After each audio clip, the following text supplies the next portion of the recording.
On October 15th, a U.S.-operated luxury cruise ship, the Riviera, was sailing toward Shanghai. On board, approximately 150 passengers were anticipating their arrival. But when the vessel was just 48 nautical miles from the terminal, the captain received a new urgent message. If the Riviera continued to its planned docking, the ship would be hit with an immediate non-negotiable invoice, a special port fee of 1.64 million US dollars. The decision from the company headquarters in Miami was immediate. The ship turns around. It bypasses China entirely and detours to Busan, South Korea. Passengers were left furious. Their itineraries were ruined. The reason for this chaos? A new retaliatory measure from China, designed specifically to punish American companies in response to Washington's Section 301 investigation. The media reported this story. A U.S. ship forced to flee a Chinese port, paying the price of a trade war. But that is not the most interesting part of this story. The real story is what happened the very next day. Because on October 16th, another massive cruise ship, the Spectrum of the Seas, operated by another U.S. company, Royal Caribbean, sailed directly into Shanghai, docked at the terminal, and disembarked its passengers. And it paid nothing, not 1 cent. Why?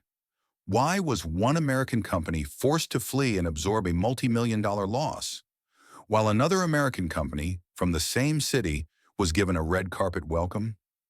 This wasn't favoritism. This was a strategic chess match.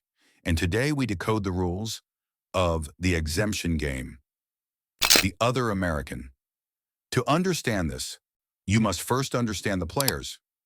On one side of the board, we have player one, the loser. The ship is the Riviera, operated by Oceania Cruises. Oceania is a subsidiary of Norwegian Cruise Line Holdings, headquartered in Miami, Florida, a clearly American company, penalized $164 million. On the other side, we have player two, the winner. The ship is the Spectrum of the Seas, operated by the Royal Caribbean Group. Their headquarters also in Miami, Florida, a clearly American company. Their result, 100% fee exemption. On the surface, this makes no sense. The Chinese policy was explicitly designed to target U.S. companies as a retaliation for the Section 301 tariffs. Both targets seem identical, but this is precisely where politicians in Washington and Beijing fail to understand how the real world actually operates. The global economy is not run by politicians. It is run by multinational corporations, their lawyers, and a set of rules that exist outside of national borders.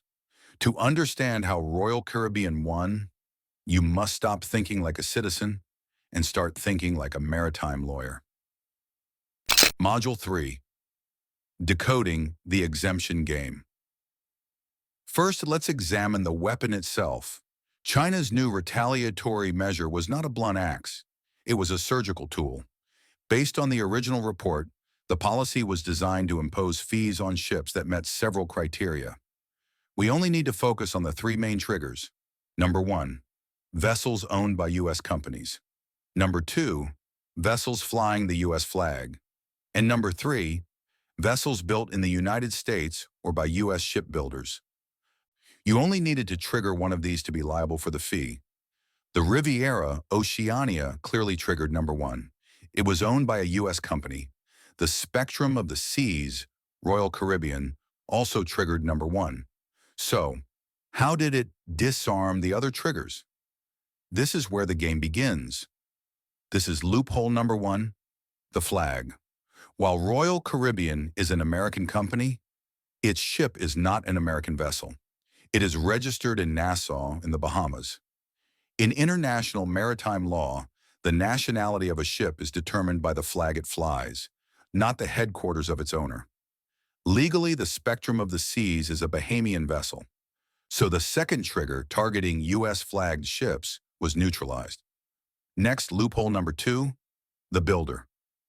Where was this billion-dollar megaship constructed? Not in a shipyard in Mississippi or Virginia.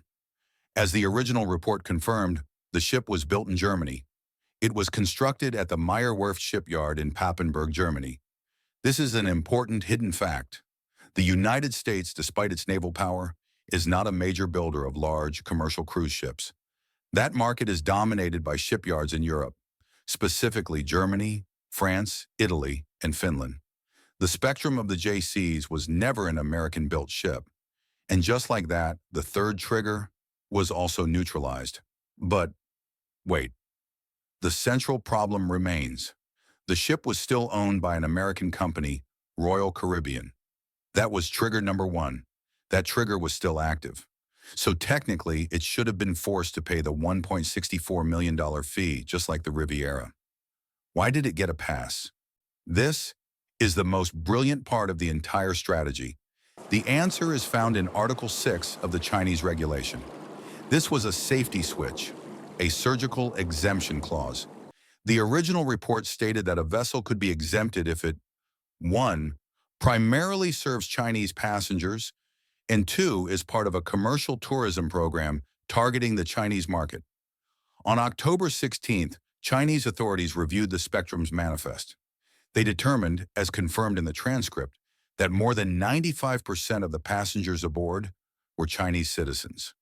The ship was not bringing foreign tourists into China. The ship was operating a local tourism route, making money from Chinese citizens. This is economic martial arts. China created a weapon that looked terrifying to Washington, a weapon that made headlines and showed they were getting tough on America. But they built in a secret safety switch so that the weapon could not be used to harm their own domestic tourism economy. They successfully punished the Riviera, a ship bringing foreign tourists and their foreign money in. But they welcomed the Spectrum, a ship operating within their own economy. It was a brilliant, surgical, strategic move. Module 4, The Real Game, Flags of Convenience. This brings us to the real game behind the game. It forces us to ask the logical question, why would a multi-billion-dollar, all-American company headquartered in Miami register its most expensive ships in the Bahamas, or Panama, or Liberia? Welcome to the biggest and most open secret in the entire global economy. It's a system known as the Flag of Convenience, or FOC. This is not the exception, it is the rule. According to the United Nations Conference on Trade and Development, UNCTAD, the FOC system is massive. If you look at the entire world's merchant fleet, just 3 countries, Panama, Liberia, and the Marshall Islands, control over 40% of the entire fleet by deadweight tonnage. Greek-owned ships fly the Panamanian flag, Japanese-owned ships fly the Liberian flag, and American-owned ships fly the flag of the Bahamas or the Marshall Islands. They do this for 3 very simple reasons: money, money, and money. Number 1, taxes. Nations like the Bahamas, Panama, and Liberia are, in effect, tax havens for shipping. They charge a very small initial registration fee and a modest fixed annual fee. Compare this to a ship registered in the United States. That ship and the profit it generates worldwide would be subject to the 21% U.S. federal corporate income tax. A ship registered in the Bahamas pays a 0% income tax. By simply flying the Bahamian flag, Royal Caribbean legally shields hundreds of millions of dollars in profits from the IRS. It is the largest legal tax avoidance strategy on the planet. Number 2, regulations and labor. This is the more controversial part. When a ship flies the U.S. flag, it is legally U.S. territory. It must abide by U.S. labor laws. It must pay the U.S. federal minimum wage. It must adhere to strict U.S. safety and environmental standards, OSHA and the EPA. When a ship flies the flag of Panama, it abides by Panamanian labor law. This allows corporations to hire their crews from a global talent pool, often from the Philippines, India, or Eastern Europe, at wages that are significantly lower than U.S. standards. This is global arbitrage. Corporations use these FOC nations to shop for the weakest regulations and the cheapest labor costs. Do you remember the container ship Ever Given? The one that famously blocked the Suez Canal in 2021? It is the perfect example of this entire system. The Ever Given was operated by a Taiwanese company owned by a Japanese firm, crewed by Indian sailors, and flagged in Panama. So when China created a policy that targeted U.S.-flagged ships, they knew exactly what they were doing. They were aiming a weapon at a target that barely exists. The American shipping fleet isn't legally American at all. This flag of convenience system is the hidden engine that keeps the global economy moving. And while Royal Caribbean masterfully used this global system to avoid the fee, what about the American companies and the American workers who couldn't? In our next video, we will investigate the collateral damage of this trade war, the ghost ports, and the lost American jobs back home that this system creates. Module 5, the thesis and the resonance point, and this game of identity is not just about flags. As we saw in the original video report, the corporate shell game goes even deeper. Just 3 days before China's new policy took effect, the U.S. tanker company Okeanis Eco-Tankers announced that 2 of its American board members were suddenly resigning. Why?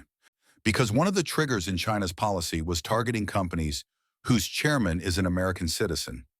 By having their American executives resign, they could legally change the nationality of the company's leadership to bypass the rules.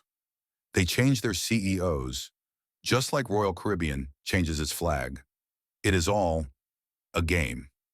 In the end, this $1.6 million mystery reveals a much larger, more profound truth. The U.S.-China trade war is not a battle between 2 countries. It is a game played between politicians and the multinational corporations that have become too large, too fluid, and too strategic to be sanctioned. The Royal Caribbean exemption is the proof. It proves that modern corporate identity is the ultimate loophole. It proves that in this globalized world, national allegiance is fluid, and it renders national retaliation almost meaningless. This leaves us with one final structural question, and I want to ask you, in this global shell game of flags and registrations and executive nationalities, does national identity for a corporation even mean anything anymore? Or is it just a flag they choose to fly when it's convenient? Let me know your thoughts in the comments.